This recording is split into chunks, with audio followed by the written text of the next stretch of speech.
Hey everyone, I'm Selena for Who is Jesus Today, and how's it going out there, everyone? Yes, do you sometimes feel like here on the planet that it's like we're on a merry-go-round that's going around and around, you cannot find the stop switch? Do you feel that way sometimes? Let's be honest. Maybe that a question makes you feel dizzy. It makes me feel that way as well, but that is how it often feels. So I want to say this though. I want to highlight today this statement. So popular. They said. Who in the world are they? They could be anyone. You could be at the store and someone comes in and they're looking at some of the same maybe food items that you are looking at, and they'll look at it and they'll say to you, you know, they said that if you eat this or you drink this, it's going to help your, maybe your migraines, that it's going to build up strong bone tissue, and right. So they said, who are they? Sometimes people are referring to people that are credible, who have done the research.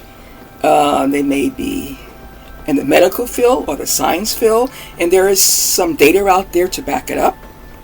And there's times that people have just heard things through the grapevine. They heard maybe their neighbor down the block told them if they use, say, a turmeric on their skin's going to glow.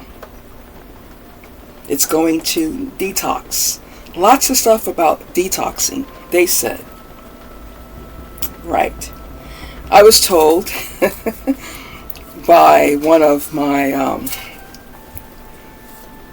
relatives that if you drink green tea all the time after you eat, it will take away help with the calories and to burn the calories and all of that. And that's how she was controlling her body fat. And she didn't have a lot of body fat to begin with, I think. But she said the green tea, you see, they said, ancient secret from somewhere. So we have all been taken in by the culture of they said. We know that on social media and platforms, we get some information. Information can be credible, it cannot be credible. There are half of truths out there. In other words, some of the information may be partially correct, and then we just take it at full face of value, and we join the bandwagon of those that are saying, well, they said this, they said that. But what is really the actual truth? We all want to have truth if we are people that like to be able to validate anything that is documented, where we can define an exact region, a location. If there's a store on Butler Street, then someone says to you, I heard there's a convenience store on Butler Street. It's not factual, it isn't real, unless you actually drive to Butler Street and you see it. Maybe the store has closed down, so it's no longer there, or maybe there's a new owner who has changed the name of the store. So they may change the name. Maybe it was called Butler's Grocery, and now someone else has come in and they have decided to give it their family name, and it might be called Jones Center or whatever. You know, of course that was very random, but just saying, the store will be there, but it will shut down. New ownership will come in and change the name. You'll drive there and you'll tell that person, well, I went to that block and I did come across a store. It's no longer really a grocery store like that. It's more like a coffee and breakfast shop, and the name is called Jones's Place or whatever. I didn't see any Butler grocery, but it's still on Butler Street. So there's some discrepancies, right? Let's get this together. The store, the location, it's real. It exists. It hasn't changed, hasn't moved. But the ownership has changed, and therefore the name has changed. Okay? Keep that in mind. Jesus. This channel is about Jesus, who is Jesus today. Yesterday, today, and forever the same. Where was Jesus born? Jesus was born in a town called Bethlehem. A whole lot of you out there know this. Right. I say maybe, for those who are a part of the Christian communities, you know this, more really know this than not. There are some who do not know, or they're not sure. They may have an idea. There are some who may have never really thought about it or known the actual birth of Jesus. And there are some that just don't really care. It's like, oh, okay, thanks and no thanks. Well, Jesus was born in a town called Bethlehem in Judea, south of Jerusalem. So, a very popular area right now. Now it is known as Palestine. Jesus' earthly parents, Mary and Joseph, were living in Bethlehem of Judea. That was at the time of Christ's birth. They later on moved up north to Nazareth. You know, Jesus of Nazareth? Yes. But the actual birthplace would be the land of Judea, which is now called Palestine. Okay. And I want to remember I started by saying they said.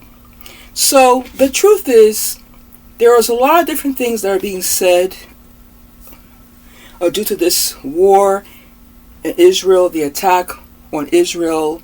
It begins to spark more of the continual ongoing discussions and debates, and even say rage about the land of Israel and Palestine, and the topic of land grab. Now, before I even get into Israel and Palestine, we know throughout human history there has been land grabs, right? Some may dispute this. I'm not an expert on this topic, so when I say that, I mean if anything I'm saying has any discrepancies, I did say that I have not looked into this in depth. They said, but I also did some of my own reading. There's the ancient group, the Khoisan community of Southeast Africa. And I can say it is correct that many South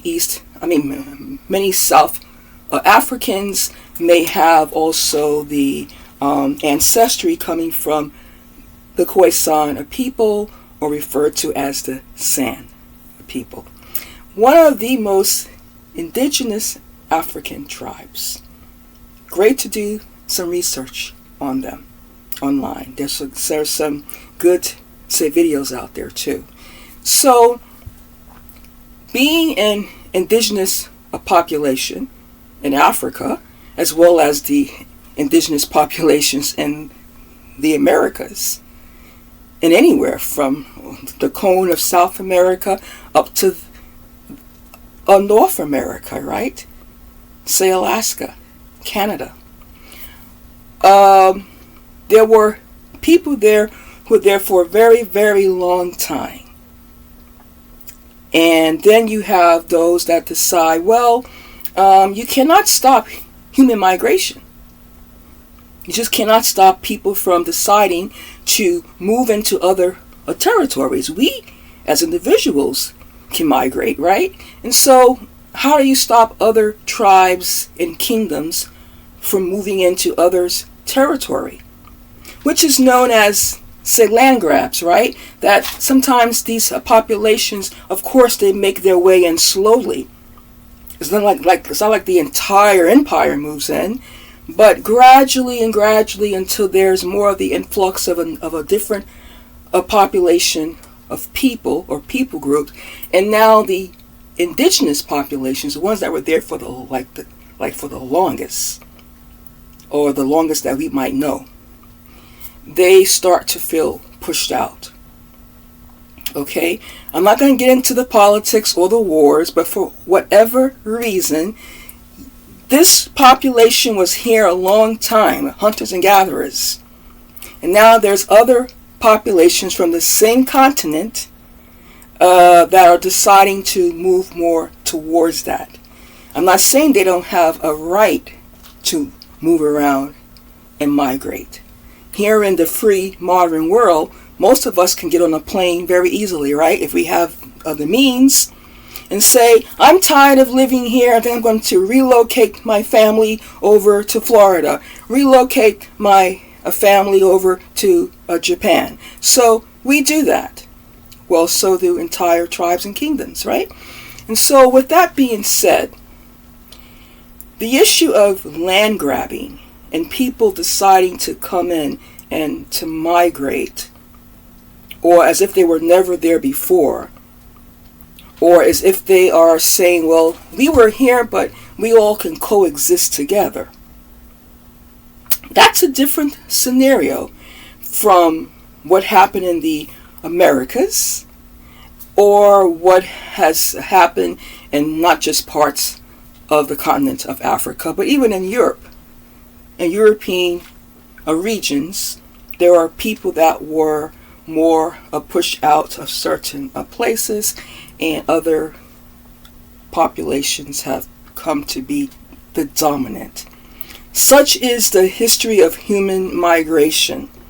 You think you've secured a spot for your kingdom, for your ancestors, and now right in the same continent, maybe even in the same country or region, others come in, present themselves to have stronger means and stability and sustainability, and now you actually become kind of the minority in the very land where you were the majority, because it was just you as you think.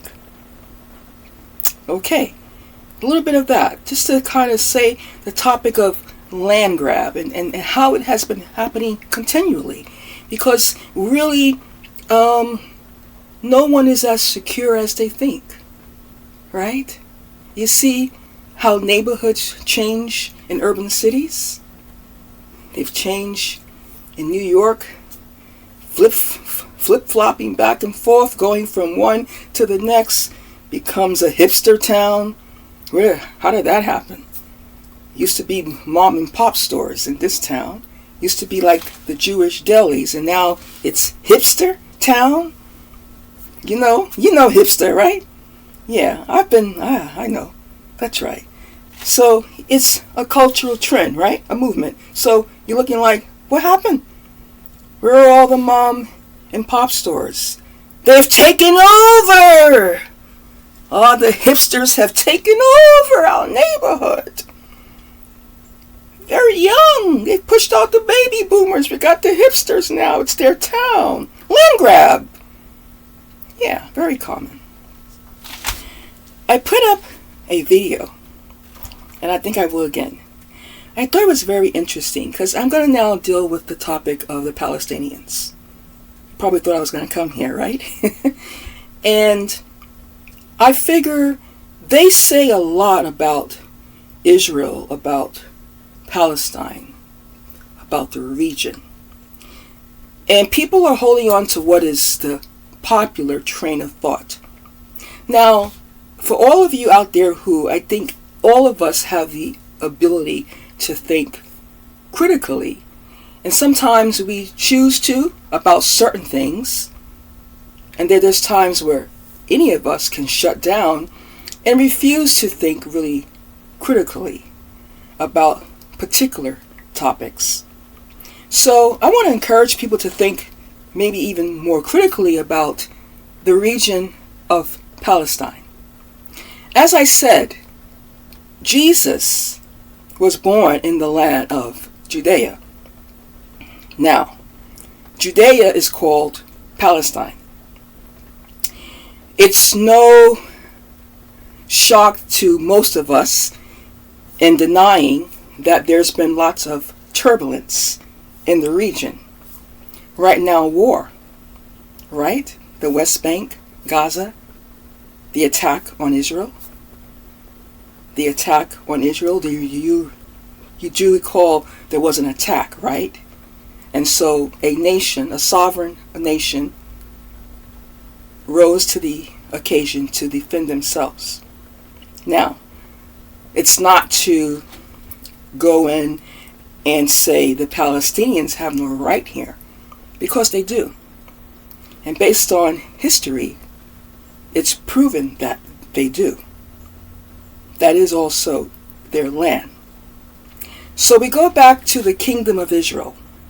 It did exist. It was called the kingdom of Israel under the leadership too of King Saul and other kings in the northern part of Israel.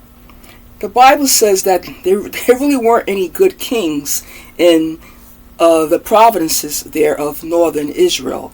Saul, he started out maybe not so bad. He was anointed by God, for those of you who know your Bibles. But Saul, he started to go downhill. He did some things wrong, pride and rebellion. He did what he wanted to do in a way, and I think he didn't want to own up to it, because that's what pride does for all of us. So that kingdom, then you have also you have Solomon, and and so it's decline after decline, and then there comes King David, you see.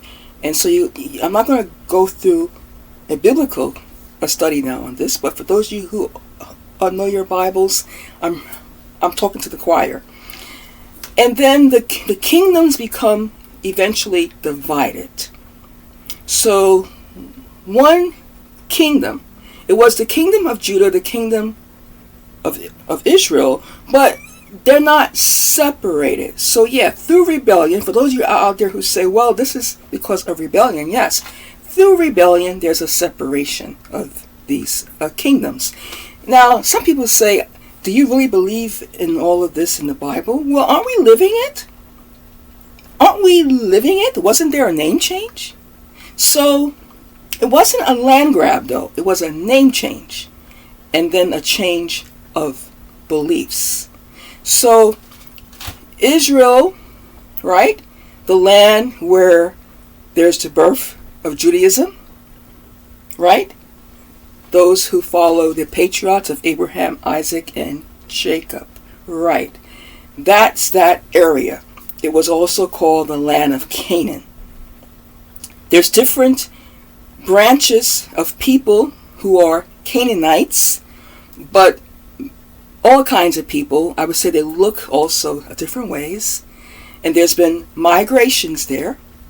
The migrations coming from Africa, coming from Central Asia as well, Asia Minor. There's migrations. There's a lot of kinds of people there. You can call them all Israelites.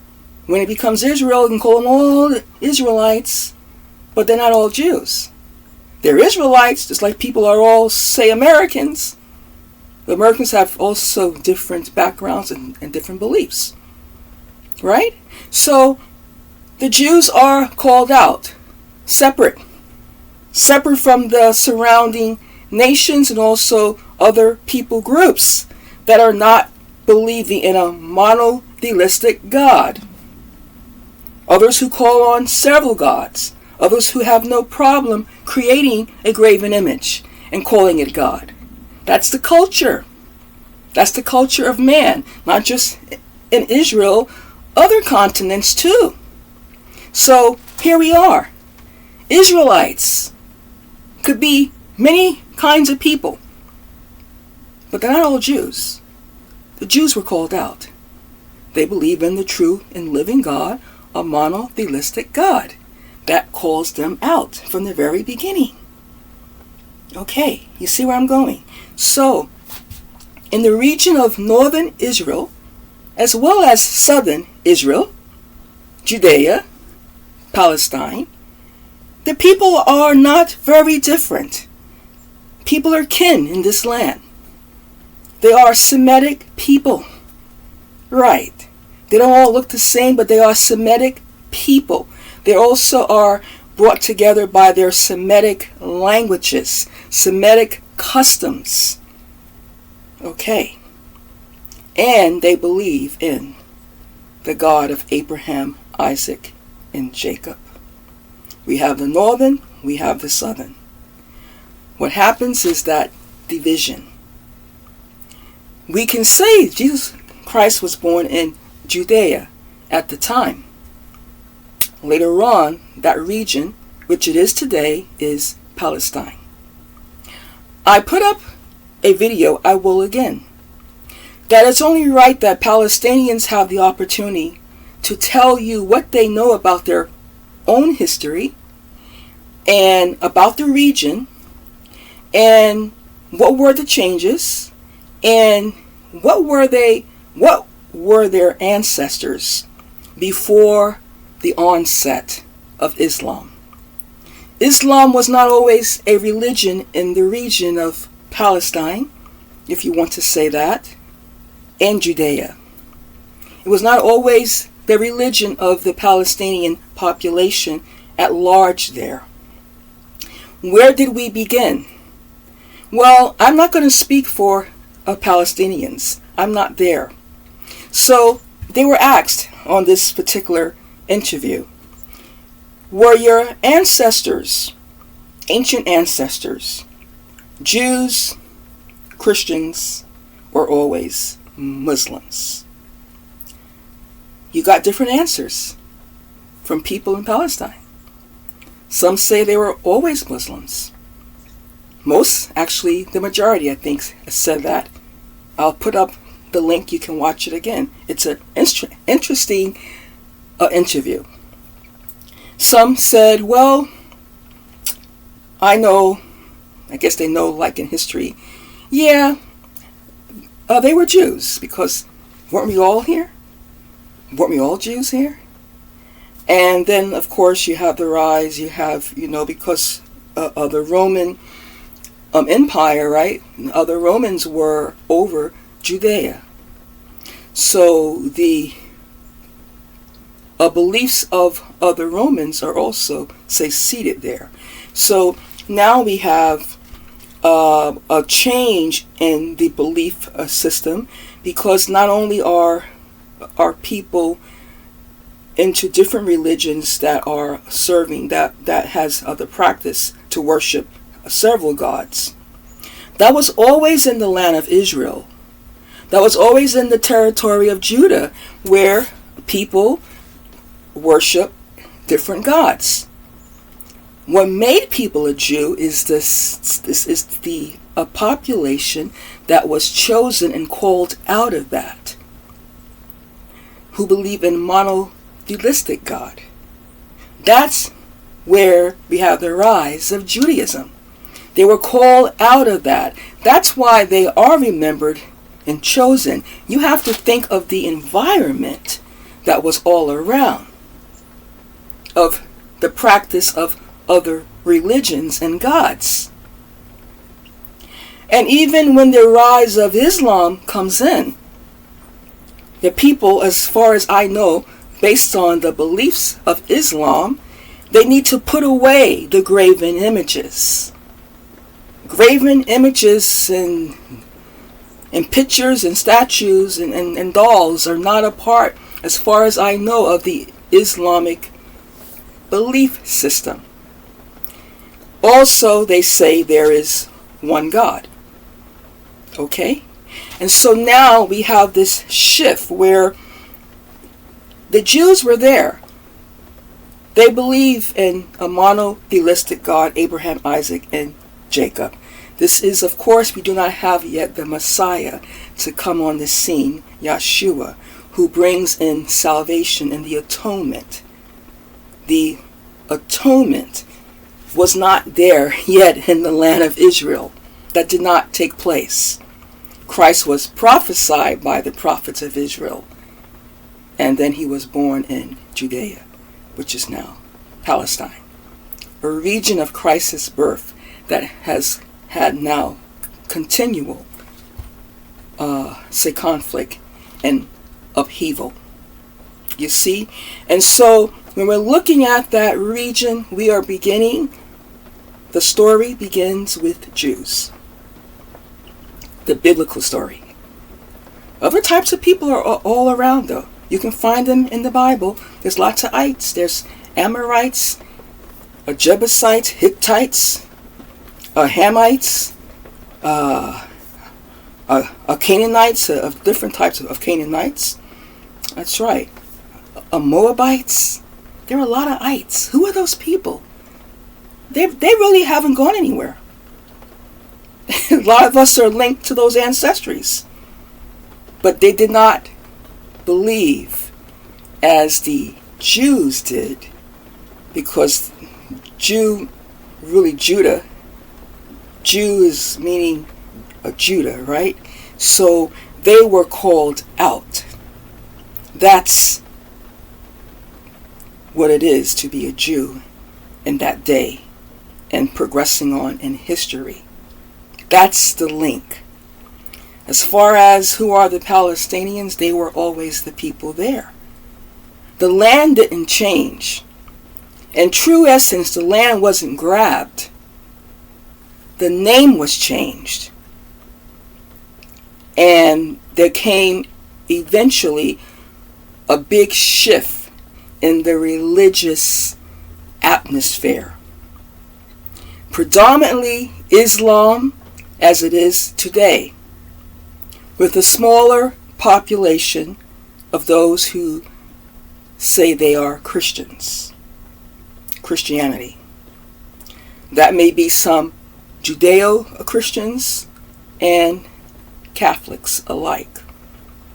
Nevertheless, even in this interview, a few of the Palestinians did say that their ancestors were probably Christians, of the ancient ones, some of them, and then also Jews. I think some will say they were Jews, then they became Christians with that type of conversion, and ultimately a widespread conversion, as we know it today, of Islam. And so now when you think of the Palestinian population, yes, it correlates also to the movement of Islam. I know I'm not incorrect by saying this. Right. I mean, that's the dominant faith. I think people twist the difference between a land that's always been there, it hasn't changed, understanding that there's no big population shift, where there's an influx of many different kinds of people to really change the ethnic group overall. No. Still, similarities between Israelites, people in Israel, Israelis, Palestinians, the people whose roots go back to Canaan, the land of Canaan. Some of the uproar and the disturbance becomes also the popular opinions, where many will just back out of thinking critically about what has been going on there historically. Having understanding of God's Word, the Spirit of God in you, and understanding what God always wanted to do with the land of Israel, it helps to open things up more, and you are also able to see some things more critically, because Israel was there. It was the kingdom of Israel. It wasn't the same as we have, I guess, today in the modern world. We come more into the modern world. We have sovereign states, sovereign nations. But as you know, you go back into ancient kingdoms, people are referring to kingdoms and empires and regimes. You see? And now, of course you see, because a whole lot of you out there really know this already. I'm not saying something you don't know, but critically, when it comes to thinking about it critically, today, in hindsight of what we see now in the Middle East, let the Palestinians themselves tell you a little of their own history. If someone says, no, yes, there were always people there. They are the same lineage. That region, think about the region. The name change brought upheaval and identity. The movement of Islam brought change in religious identity. But it never moved the land itself, nor was there just a dramatic ethnic shift where all those people had gone somewhere else and someone else has moved in. No. Is this really land grabbing? Or was it not the conspiracy of the Romans, the Roman Empire, to cause this strife and dissension amongst people who were sharing the same land, the same lineage? And here we are for a long time. For a long time. Palestine. It was called Judah. Today it's Palestine. And I would join with the Palestinian community and say, yes, you were there. You've been in this land. This is your land. But here's where I have to now bring in a challenge. On behalf of the nation of Israel, that became of itself a sovereign nation on the world stage in May of 1948. Its sovereignty to be recognized. It was always sovereign, because it was created like it was done by the sovereign hand of God, by a sovereign God. Now today we use this term sovereignty, which means of course, every nation should be of its own. The United States of America is a sovereign nation. But even in sovereign nations, there will at times be autonomous zones where you have populations that, I know I'm a part of the sovereignty of this land, but we have our own community, customs, language, and beliefs, and we are still seeing ourselves separate from your sovereignty. That's why it's an autonomous zone. I don't know how some would want to look at the region of Palestine. For me, I see God's love for the Palestinians, for their struggle with identity. I don't see where there's a big change or shift in ethnic identity, and certainly not in a different land region. The same land, but the shift has been from the land of Judah being called Palestine. Look, it started out as the land of Judah, and that's where Christ was born. Today is called Palestine. The only one that can bring together all of us, that region and beyond, where there's a name shift, where there's an ideology shift, a political shift, of religious shifts and upheaval, based on this channel, in my belief, as I have made clear, that is the love of Christ, the love of God, Yeshua, Messiah, has come to bring us together. That we can all celebrate and see Jerusalem as our home, the promised land. Not just for one kind of people, but for all those who will become a people a people of the one, the true, and the living God. But there's a gap that has to be bridged between God and man. And that gap is bridged through his son, Jesus, Yeshua. I don't think that we have to focus so much anymore on the name, more than on the work of Christ on the cross and what he has done. You see? You're born in a land that has a specific name, then that's how you will refer to yourself, of course. Right.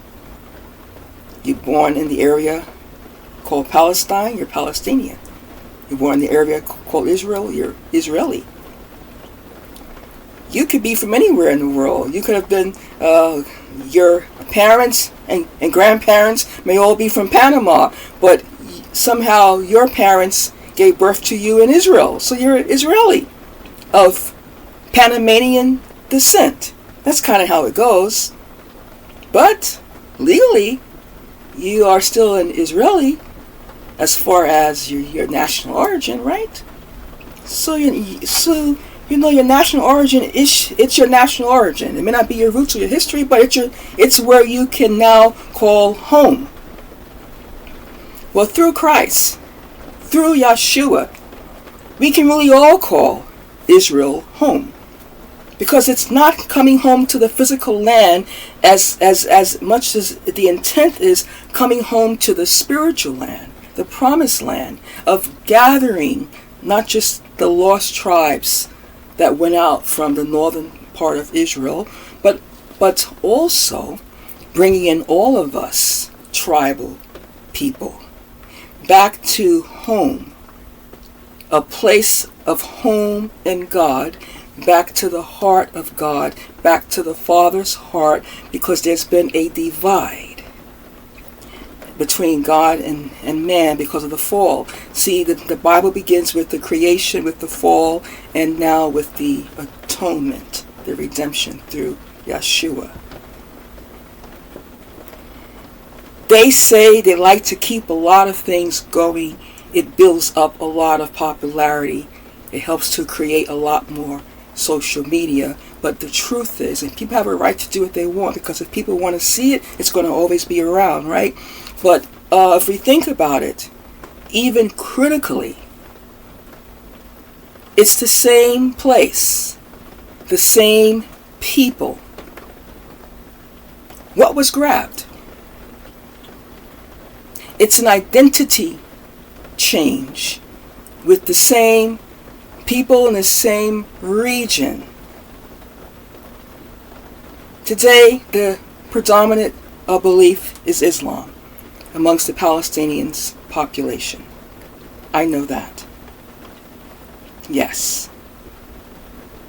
And there are some other changes there too. And it was once called Judah. And now it's called Palestine. That's the reality. We all know that. We all know that. Can this really be considered a land grab in the same light when people come down from migrating from another region and just tell the indigenous ones that we're like, they don't even tell you. They just are gradually pushing you out. Because why? They're going to come with more power, more stability, and sustainability. That often, when people have been there for a while, living on more of the ancient means of survival, like hunters and gatherers around the world, right? Then it's about really a power grab as well. That's what it's about. Think more about that, please. Before we just say land grab, let's become really more familiar with the ancient reality of the land and the people. Enough said there. I know that Yeshua is for all of us, bringing us back home to the Holy Land in Him. That we can all have peace in the Middle East and call Jerusalem our home. Shalom.